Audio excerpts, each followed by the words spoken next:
All right, folks, welcome back to the Global Intel channel.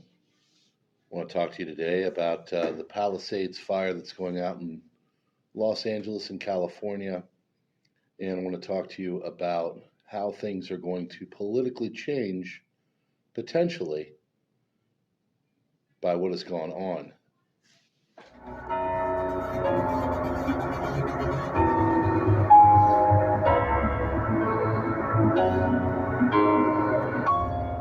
All right, friends, thanks for being here. You know what to do, hit all the buttons and stuff. And we're going to talk today about this fire and some of the unintended consequences that are going to happen. So, first and foremost, what has gone on out there in California has been a complete and total travesty, and it was unnecessary for it to unfold the way that it has. You have a lot of government mismanagement that is now coming to the front, and this is going to have a bit of a political earthquake because, for the first time, these are the people that are really the moneyed backers to a lot of that California liberal money and attitude that has persisted for 30 to 50 years, depending on how you count it.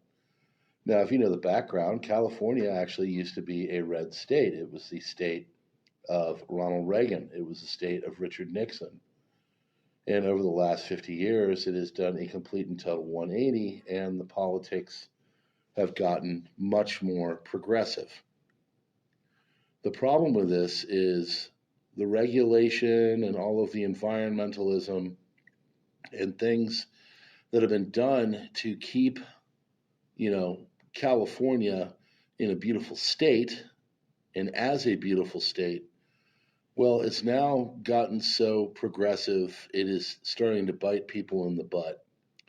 And the very people that they have enlisted to make it so California stays the progressive bastion and a stalwart for environmentalism and everything else. Well, now all that is going to be thrown into the face of people that are going to be trying to rebuild their lives in California. And these are some of the richest of the rich. These are some of the most progressive Hollywood stars and such.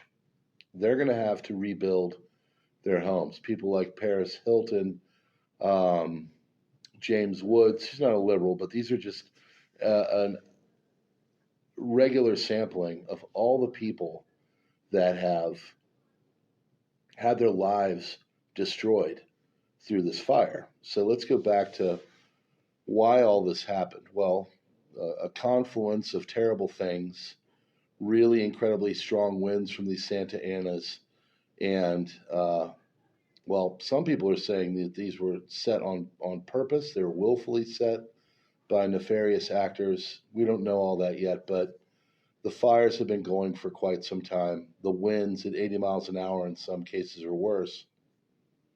They have promoted and pushed this into the incredible disaster that they have not seen before. Fires in this area are not uncommon. Things were really destroyed in 1938 and 1961, if I remember correctly. But this time, they've really done a number. And the other problem is that they have been exacerbated by the fact that the environmentalists and the environmentalism can be really pointed at as a reason why they have not been able to deal with it. There are supposedly fire hydrants that are empty, and the water has been pushed out into the Pacific Ocean instead of being pushed down into the reservoirs because of a fish called the smelt. Also, other things are going on with this environmentalism because these people are going to have to rebuild. Well, now they're going to be meeting with the big government and the big regulation of California, and it's going to take them multiple years and multiple hoops and all kinds of things that really were a big turnoff for a lot of people to build and to go into, buying a piece of real estate in California. Now all of these people are going to have to deal with all that and deal with the state regulation and deal with the commissioners. And they're going to be told that they have to do all kinds of crazy things to these new rebuilds because ultimately, now this is a rumor, I'm not for sure on this, but they really want this area with Malibu and the Palisades and stuff to be more of a protected sanctuary, and they don't want people's homes there. A lot of people have had homes there for over a century. I heard the story of one that the house was from the 1880s and it was burnt down because, of course, it was primarily wood. Well, all these people are going to try and rebuild. They want to have their plot of land because it's still worth money. And they're going to be hit with all kinds of regulation that is going to stop them in their tracks. And at that point, they're going to start to reconsider their political standing, who they vote for, how they vote. And people like Rick Caruso, who took on Karen Bass for Los Angeles City Mayor and is not as progressive as she is. She, of course, is in Ghana. That I saw a video where they're asking her, what she thinks, and she literally just sits there looking at him dumbfounded. All of this is going to bite them in the butt.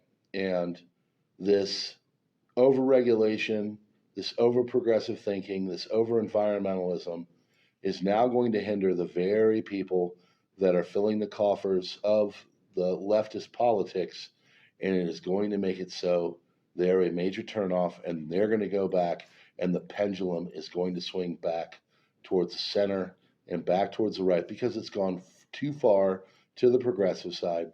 And now the people with the money that supported all these policies, they're going to get bit in the butt.